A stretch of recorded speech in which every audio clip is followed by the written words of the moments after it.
Ya kuyazungumza mengi kwenye Morning Express ya Super Breakfast ya East Africa Radio. Mimi ni Exaudi Mtei, kule Instagram unaweza kunicheki kama Exaudi Msaka Habari. Tuende pamoja mpaka itakapotimia saa 3 kamili. Leonard Chakupewa Soza pia yupo hapa kwa ajili ya uchambuzi wa kina kweli kwenye taarifa zote ambazo tunazo leo. Umoja wa Mataifa umesema wafanyakazi 350 wa misaada waliuawa kote duniani mwaka 2025 na kuyataja mashambulizi dhidi ya wahudumu wa kibinadamu kuwa yasiyokubalika.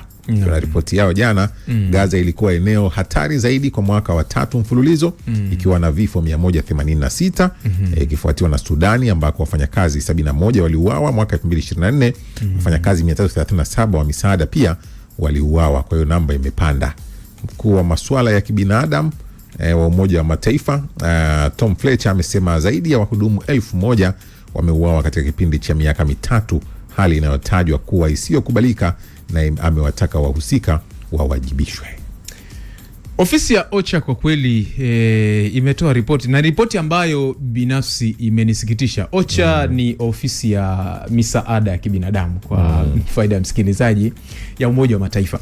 Imetoa ripoti hii na inasikitisha kwa kweli. Nasikitisha kwa sababu inatoka katika wakati ambapo Umoja wa Mataifa kwanza kutokana na changamoto za kifedha, hasa baada ya Marekani iliyokuwa mfadhili kwa 40% wa shughuli zake hasa za kiutu katika maeneo mengi duniani kujiondosha katika ufadhili huo, na ni hatua ambayo ilichochea Umoja wa Mataifa kupunguza shughuli zake na kuzifunga kabisa katika mataifa zaidi ya 40 ya dunia.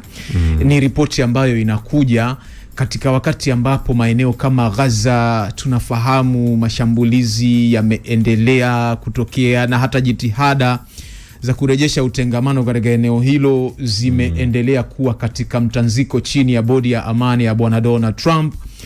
Na ni ripoti ambayo unaweza kusema inadumaza jitihada za kibinadamu, kwa sababu inakatisha tamaa hata wale wachache wahudumu ambao bado walikuwa wako katika mstari wa mbele kuendelea kujitahidi kutoa misaada, kusaidia maeneo kama Gaza ambako wananchi wake wanaendelea kutaabika, lakini pia hata nchi kama Sudan ambako makundi ya RSF yanaendelea kupambana na vikosi vya serikali katika maeneo mbalimbali katika nchi hiyo kwa miaka karibu sasa 7.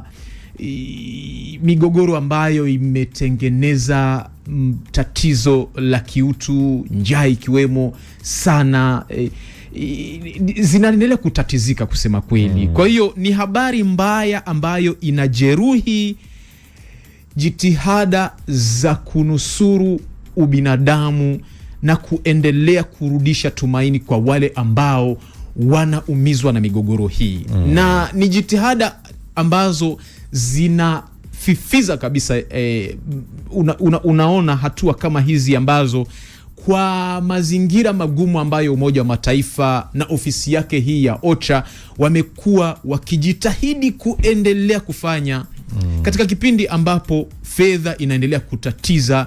Kwa kweli ni habari ya kusikitisha, na hili pia kumbuka linaenda sambamba na kile ambacho kinaendelea Jamhuri ya Kidemokrasia ya Kongo. Najua tunazungumzia sana Gaza, tunazungumzia maeneo kama Sudan, lakini tunasahau kuhusu Jamhuri ya Kidemokrasia ya Kongo. Jitihada za kupambana na Ebola zimeendelea kutatizwa na changamoto hii ambayo OCHA inakabiliana nayo hasa kwenye eneo la fedha, kutokana na hatua ya mataifa kama Marekani kujiondosha katika ufadhili. Tangu kuanza kwa mwaka huu, wafanyakazi wengine 82 wameuawa, 97 wamejeruhiwa na 39 wametekwa nyara. Umoja wa Mataifa pia umeonya kuhusu kuongezeka kwa matumizi ya droni zenye silaha katika maeneo yenye wakazi au yenye raia, huku ukizitaka nchi zote kuheshimu sheria za kimataifa za kibinadamu na kuwalinda wafanyakazi wa misaada pamoja na raia katika maeneo yenye migogoro. Hiyo ni ripoti kutoka umoja ambayo umeisikia Umoja wa Mataifa. Naam.